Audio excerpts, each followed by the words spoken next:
for Friday, February 27th, 2015. News on WhatsApp Caribbean.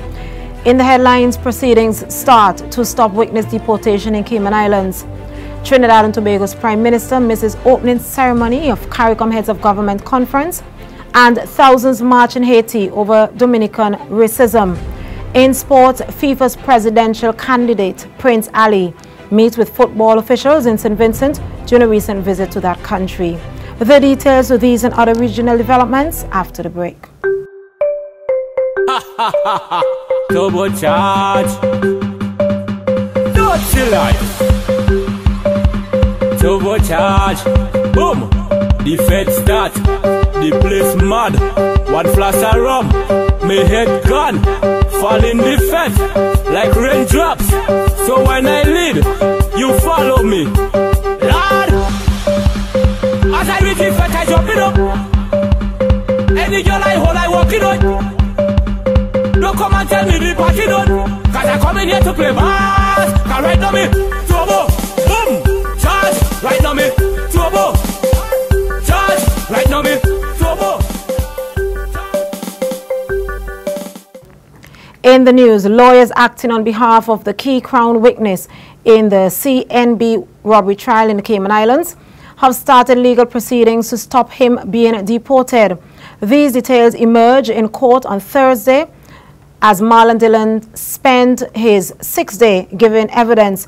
Cayman 27 has been following the latest development and files this report. The QC told him, "This is the end of a process of 2.5 years when you decided to lie about what you did and who you did it with because you were caught red-handed committing a robbery." But Dillon insisted, "I am speaking the truth to the best of my knowledge without gaining anything from it." He was referring to a letter the witness received from immigration saying they were minded to deport him after the trial. And Dillon admitted it made him feel he was unable to give evidence on a number of days. Earlier, Dillon told the court police officers promised him he could join his wife in the UK if he gave evidence, but added he couldn't remember which ones actually told him. This, said Mr. Kelleher, was contrary to what he'd said in earlier trials when he'd named names of officers who he claimed he'd made the deal with. Moving on, problems with an Air Bahamas aircraft has been identified as the reason why Trinidad and Tobago's Prime Minister Kamla Persad-Bissessar missed the opening of the CARICOM Heads of Government Conference in the Bahamas yesterday. A statement from the office of the Prime Minister yesterday said that she left Trinidad on Wednesday on board Caribbean Airlines flight BW480 for Fort Lauderdale and arrived safely at her destination. The Prime Minister was due to connect on Bahamas Air at 8:30 p.m., but the aircraft, according to reports, developed problems. At 10:30 p.m., when the problems were not corrected, the airline ruled out the possibility of flying. Therefore, the Prime Minister and her delegation remain in Fort Lauderdale for the night, that's stated in the release.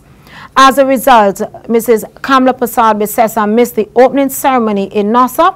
She was represented, however, at the opening ceremony by Minister of Foreign Affairs, Winston Ducaran. Washington, D.C. has become the latest place in the United States to legalize the possession of small amounts of marijuana. As of midnight on Thursday, people who use the drug in private no longer face prosecution. Buying and selling the drug remains illegal, as does smoking it in public. Should a similar measure be brought to Trinidad and Tobago's voters, marijuana researcher and activist Marcus Ramkasoon believes that there will be similar results and it can also free up the court system. Mr. Ramkasoon is a member of the team behind Jamaica's medicinal marijuana reform, Timeless Herbal Care. The huge number of cases that we have with possession charges and these things in this country could be eliminated, and that will clear up the court systems. It will relieve the taxpayers' dollars. It will clear up the jail cells a little bit and make some more room. Once you have registered growers and you allow them a certain number of plants, right, and you have the registered dispensaries, then you can account for everything from seed to the grower straight to the dispensary to the customer. And once you can account for everything which dispensaries owners must do, right, then you know, you can be able to tax it. You know, they're taxing it, I think, 28% in Colorado right now. And on the first day of sale in Colorado, January 1st this year, they sold over $1 million in sales in Denver alone. And the taxes to the government was $297,000. That was marijuana researcher and activist in Trinidad, Marcus Ramkisoon. Finally in the news, 2 weeks after a Haitian man was lynched in the Dominican Republic, thousands marched through the streets of Port-au-Prince this week, demanding justice and denouncing rising anti-Haitian sentiment in the neighboring Spanish-speaking country. Roman Catholic Monsignor Père André Dumas, who planned the march, said, "Despite our diversity, despite our differences, we are a country, we exist and we deserve respect. The question of racism and barbarism need to be finished with on this island," he said. It was a rare display of unity that attracted a cross-section of Haitians, including professionals, former presidential candidates, musicians, and everyday citizens. With flags draped around their shoulders, they walked alongside school children who sang the country's national anthem as they made their way from the Chambre de Mars to Haiti's foreign ministry to finally the Dominican embassy in Petionville. That's how we wrap up news. A look at sports straight ahead.